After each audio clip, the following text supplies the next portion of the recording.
안녕하세요, 루장입니다. 연준의 공격적 금리 인상에도 불구하고 미국의 서비스 부분이 견조한 성장세를 유지하는 것으로 나타나면서 IMS 지수가 예상을 상회를 하였습니다.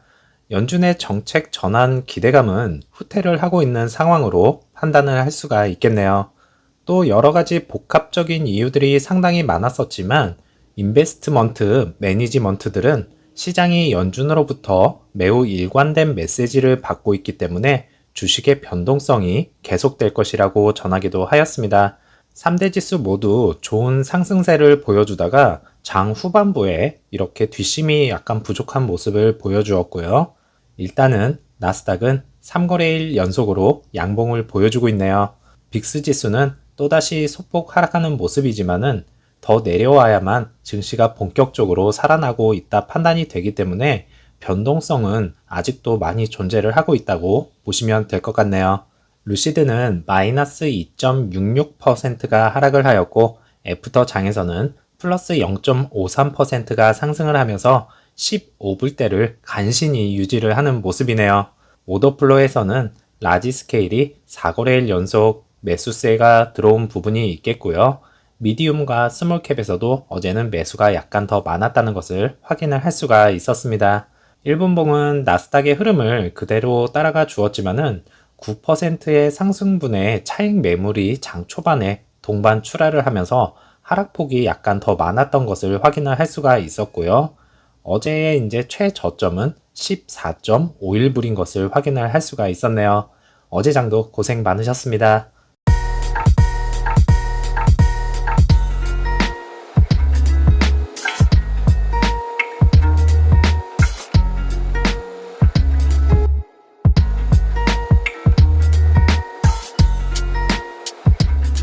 앞선 영상은 AMP 페이즈 2 공장을 보셨고요. 이제 주차장에서의 모습은 며칠 전 차량들이 많이 빠져나간 모습에서 이틀 만에 다시금 차량들이 상당히 생산이 되어진 것을 확인을 할 수 있는 부분입니다. 현재까지는 아무런 문제 없이 잘 진행이 되어지는 듯 하고 있고요. 임원진의 교체의 효과로 인해서 많은 것들이 변화되고 있는 것을 다시금 확인을 할 수가 있는 부분이네요. 그 전에 있던 임원진들이 해고를 당하면서 피터 롤린슨과의 소통이 어렵다, 답답하다 이렇게 얘기를 하였는데 나가길 잘한 것 같습니다. 이제 차량이 출고가 되어지면 그동안 풀로 랩핑이 되어 있던 차량들이 근거리를 배송하는 것인지 확실치는 않지만 전면부만 이렇게 포장이 되어 있는 것을 확인을 할 수가 있었고요. 이제는 뭐라도 시간을 줄여서 딜리버리도 확실히 빨라지기를 바라겠습니다. 루시드의 팝업 스튜디오가 캘리포니아의 셔먼 오스크에서 10월 30일까지 열리는 것을 확인을 할 수가 있었는데요. 제가 생각하는 팝업 스튜디오의 장점이 직원분이 이제 계속 따라다니지 않고 차량을 마음껏 볼 수 있어서 저는 더 좋은 것 같다라는 생각이고요. 우리나라의 스튜디오에 가면 딜러분이 항상 이렇게 옆에 꼭 붙어 계셔서 조금은 불편했는데 이런 부분은 정말 좋네요. 아무쪼록 홍보 열심히 해서 예약 판매 건수도 팍팍 올라가 주었으면 좋겠습니다. 루시드를 이제 풀백에서 벗어나지 말고 공격적으로 바이를 하라고 외치고 있는 이유는 과연 무엇일까요? 2분기 이후에 다들 아시다시피 이제 상승 모멘텀을 잃은 건 사실이고요. 많은 것들이 바뀐 건 주가뿐만이 아니라 루시드 그룹 자체 내에서도 임원진들의 교체, 공급망 문제 해소, 품질 문제 해결 등등 기업 내에서는 좋은 방향으로 진행이 되어지고 있는 상황인데요.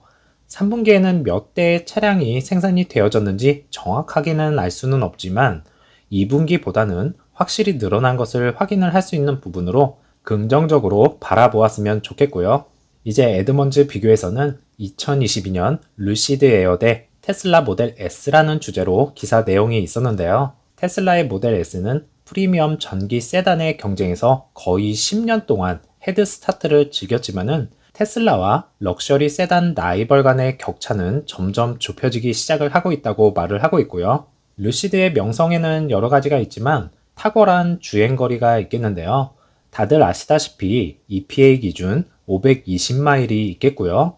테슬라의 최대 주행거리인 405마일보다 월등히 앞서 있고, 그리고 제가 제일 루시드 기술력 중에서 가장 최고로 꼽을 수 있는 능력은 원더박스를 이용한 충전 시간, 현대사회에서는 가장 중요한 시간이겠죠. 그 시간을 루시드는 350kW 속도로 충전이 가능한 반면에 테슬라는 250kW의 느린 속도로 충전이 된다는 점을 기사 내용에서 다시 한번 확인을 할 수 있는 부분이었네요. 누군가는 그러더라고요. 테슬라와 같은 급으로 취급하지 마라. 테슬라는 소프트웨어는 최고다 말을 하였지만은, 그렇습니다. 소프트웨어는 최고일지는 몰라도 소비자들에게 정말로 필요한 부분을 놓친다면 과연 같은 급일까요? 그래서 루시드는 럭셔리 세단이라 부르고 있고요. 단지 가장 빠른 차를 보유하는 차량만이 아니라는 것이죠. 마지막으로 에드먼즈는 이렇게 말을 합니다. 루시드는 새로운 자동차 제조업체로서 칭찬을 받을 가치가 있는 첫 번째이고, 현재로서는 모델 S가 전반적으로 약간 우위에 있다고 하는데, 이 부분은 소프트웨어 부분을 이야기를 하는 것 같고요. 루시드가 이 부분을 극복을 할 수 있다면 테슬라의 통치를 끝낼 수 있다고 말을 하고 있네요. 그렇습니다. 이제 많은 분들이 소프트웨어 부분에서 테슬라를 따라가기에는 아직 멀었다는 건 저도 그렇고 모두들 인정을 하실 겁니다. 조만간 루시드 드림 드라이브 빅 업데이트가 있을 예정이고요. 하이웨이 어시스트까지 진행이 되어지지 않을까 생각이 되고 있고, 시간은 걸리겠지만 신생 기업이 벌써 여기까지 따라왔다는 것을 잊지 마시기 바라겠고요.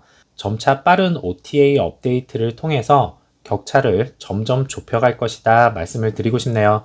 차량으로만 보자면 많은 사람들이 예전엔 그랬죠. 너네들이 최대 성능을 낼 수 있겠어? 했지만은 세계 최고의 성능 차량을 보유를 하게 되었고요. 이렇듯이 하나하나 이루어 나가면 되는 것이 아닐까요? 3분기 실적은 이미 주사위는 던져졌고요. 벌써부터 불안에 떨지 마시기 바라겠고, 증시가 회복하는 모습에 일단은 집중을 해야 할 것 같네요. 즐거운 오후 보내시고요. 다음 영상에서 찾아뵙겠습니다. 감사합니다.